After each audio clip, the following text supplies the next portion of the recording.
analyst is a professional who assesses the creditworthiness of individuals, businesses, etc. and determine their ability to repay the debt or loan on a timely manner. A credit analyst uses various pieces of information, including tax returns, financial statements, and other related data to make recommendations to lenders on whether or not to approve credit or loans and at what terms and conditions. Now, what is a creditworthiness and how do you measure it? Creditworthiness means to understand if the borrower is worthy enough or does he have the eligibility for taking the requested loan or not. Now, how you measure creditworthiness is based on two things. First one is the ability of the borrower. Does the borrower has the ability to make the repayment in a timely manner or not? The second one is the willingness of the borrower. Despite having ability, does the borrower have intention or willingness to make the repayment? Basically, there are two types of credit analysts. Firstly, the retail credit. If an individual is seeking for a loan, it is called retail loan.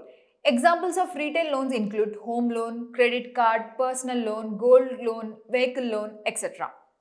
Then comes the corporate credit. If a firm or a company seeks for a loan, it is called corporate loan or commercial loan.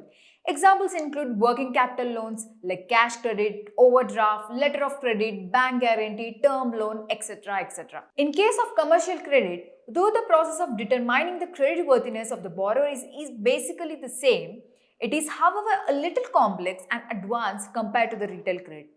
To understand the ability of the corporate, the credit analyst basically would understand the business, financials, and management profiles of the corporate.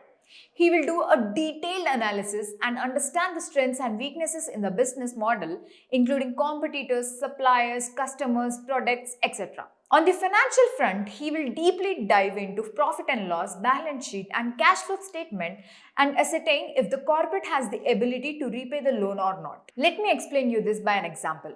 In case someone approaches a bank and requests for a home loan, then the credit analyst in the bank would start working in ascertaining the creditworthiness of the borrower. To understand his ability, the analyst will review the borrower's salary slips and income tax returns. He will check the borrower's account statements and review his expenditure and other loan repayments if any. To understand his willingness, the analyst will review the borrower's track record, his earlier loan payment history, and his CIBIL score. Combining both, the analyst decides whether to approve or reject the loan.